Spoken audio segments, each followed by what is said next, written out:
வணக்கம் நண்பர்களே. இன்னும் ஒரு காணொலியில் உங்களை சந்திப்பதில் மிக்க மகிழ்ச்சி. இன்றைக்கு நான் உங்களுக்கு என்ன காட்ட போகிறேன்டா, ஆம்ஸ்டர்டாமில் ஓடுற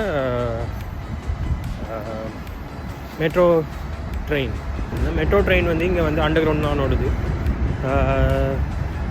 கொஞ்சம் பிரம்மாண்டமாக இருக்குது.